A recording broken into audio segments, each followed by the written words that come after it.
After installing the Shopify app, you'll have two counters, your order counter and the customer counter. You can always click on this refresh in order to update the latest transactions, but if you want to see the live counter, you have to click into it.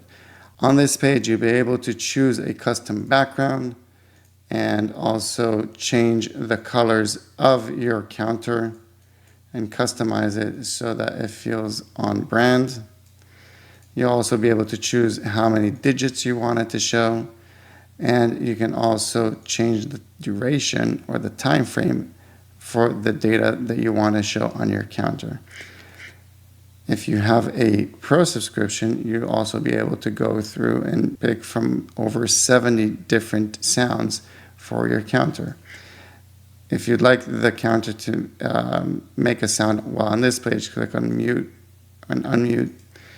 And you can also display it on a full page. And you have a little button here to mute and unmute it.